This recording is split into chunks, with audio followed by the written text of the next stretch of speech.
when it comes to our relationships in general, especially our relationship with Hashem, what is the difference between seeing and hearing? Now, this week's parsha is called See, Re'eh. But if you remember, we said in Parshat Yitro that Hashem prefers us to not see, just hear. Like the quintessential Jewish prayer, Shema Yisrael, hearing is much more important than seeing. Now, don't get me wrong, seeing may be more objective, and that's why witnesses need to have actually seen what they're testifying about. Seeing is believing, but seeing is much less important than hearing when it comes to our general service. As I heard from my Rav, there is a machlokas about whether someone who is deaf is exempt from mitzvot.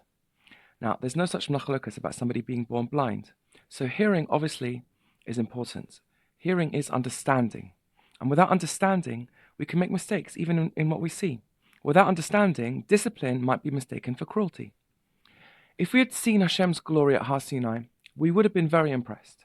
But because seeing is so external, you only see the superficial when you look at something, it likely would have worn off after a while, and certainly it wouldn't have led to a personal relationship with God. In order to get to know someone properly and personally, you need to hear them. You need to listen to them. This is the essence of sniut, modesty. Well, the truth is, Hashem does want us to see His glory eventually. First, though, we have to come and hear, which is why when we study the Gemara, the bread and meat of Torah study, the phrase Tah Shema is used, come and hear, because we are meant to hear and understand, and therefore internalize what we learn in order to come and love, fear, and trust Hashem. When it comes to the Kabbalah, Ma'aseh Merkava and Bereshit, which we learn after filling our belly with bread and meat, and which we are simply meant to receive, Kabbalah means to receive, the phrase the Zohar uses is Tachazi, come and see, which is why, by the way, it's permitted and even commendable to recite passages of the Zohar even if we don't understand. Just seeing them has a profound effect. Still, the goal when we finally come and see Hashem's glory is that it should be a much more profound form of seeing, the kind that comes after hearing. This week's parsha shows us that through hearing Hashem by studying His Torah day and night, we come to actually gain this form of sight. You can call it insight. We come to a level of sight that is much higher than simply using our eyes. Now, in order to understand this, we are now going to see how the Torah actually transforms our personality to the point that we become more and more like Hashem. As it says in this week's parsha, Achareha Adonai Elohechem telchu v'ito tira'u v'etz mitzvotav tishmaru v'kolo tishma'u v'oto ta'avdu uvo tidbakun. Now, the Pniimiyat Torah teaches that our personality is formed by our knowledge, right? What we know. It works like this. Our personality, meaning our character traits and our emotional responses to the events that happen to us, and therefore how we react to Lamase, are all determined by our internal set of rules and ideas. I'll give an example. A man gets very angry at his children, and he really screams at them. Too much. Later on, he calms down, and he apologizes. And he says, I'm so sorry. I lost control. I don't know what I was thinking. I was so angry that I lost my sanity temporarily. That's really not me. Now, the truth is, no, that is the real him, and I'll prove it. He didn't hit his children. In fact, he never hits his children. This goes to show that he is always in control, even when he claims that he's not. This means that in his internal set of rules, he does permit himself to scream at his children in certain situations. If they make him this amount of angry, then it's permitted to scream at them. That's his rule. And his rules also tell him that no matter how angry they make him, he's never allowed to hit them. Now, where did he form his set of rules from? From his da'at, his knowledge, what he knows about the world, his truths, ideas, and beliefs about life. Now, how does Torah study, particularly study of the Torah Sheba'al Peh, refine us? It's actually very simple. It modifies our da'at. Now, the one thing you need to know about knowledge is that it's very hard to change, especially as we get older. It literally forms the entire basis of our personality, our being, and therefore it's very personal and precious to us. We feel that if we change one of our fundamental beliefs, we're practically destroying who we are and rebuilding, and it's a very tough thing to do. So Torah study transforms us bit by bit. When we analyze Torah and turn it over and over with our bina, our analytical thinking and understanding, the part of us that hears, like we were saying, we gradually refine our very dart, our very knowledge. We start to see the world more and more like Hashem sees the world, and thus our personality starts to align with Him.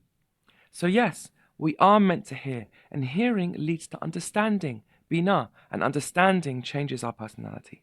Now, the next thing we need to understand, how is it specifically that our dart affects our personality, produces our personality? Well, this is also done through bina. Our bina has another function, which is called tevuna, which is where we take what we know and we apply it to the world practically. For example, those with tevuna are the true poskim of the world, the halachic decisors. As Moshe calls for, anashim chachamim unvonim viduim. Nevonim is understood as men of tevuna.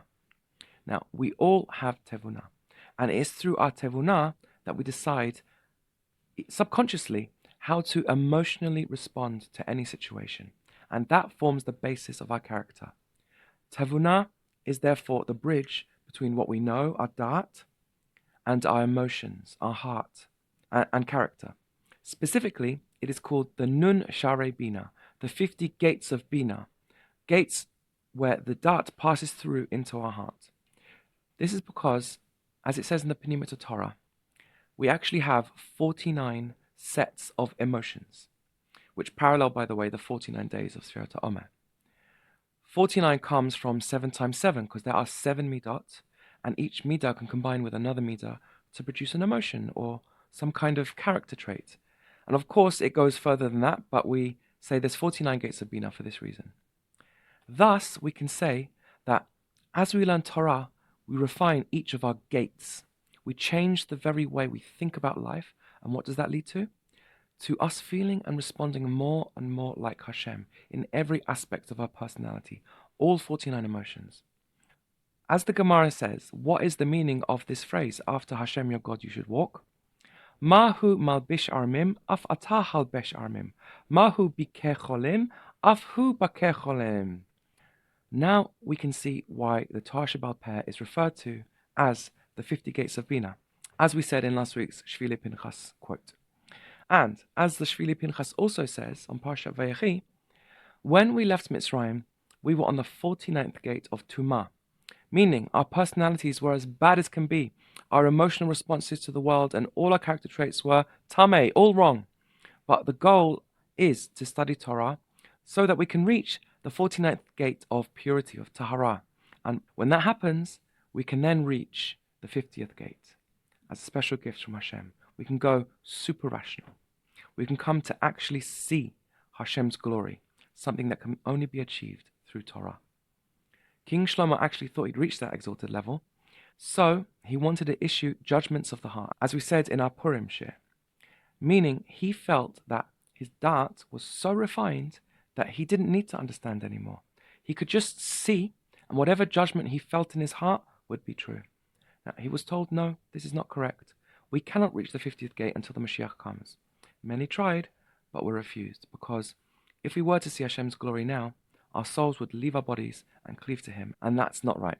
So it turns out that it seems only 2 people really achieved this level, maybe Shimon Bar Yochai, but otherwise we know that Moshe did just before he died, and Shimshon did before he died, and he was in the middle of destroying the 50th gate of Tumah in the temple of the Plishtim, the temple of Dagon. And in order to achieve that, he first had to be blinded and lose his free will, and then he still died. So I hope this lesson in your soul and how it works has been clarifying and giving you insight into what you're doing every day and night when you learn Torah and turn it over and over, and then internalize that knowledge, that dart, with your tefillah and your mitzvah observance. There is nothing more motivating and encouraging than insight into the wisdom of Hashem. In a stormy world where we feel like we're being pulled this way and that, especially in the world of social media, we feel like we're drowning, the Torah is our life raft, our boat, our rock that we can hold on to and grasp and know that if we let its truths wash over us and transform us as we study it with love and joy, it will rescue us and bring the Mashiach, when Hashem will finally smash the 50th gate of Tumah forever and reveal the 50th gate of Bina, where we can see him and see all the good that he has in store for us. Specifically, see the good of the mitzvot that we've been practicing for this long and tiring galut. Shabbat Shalom.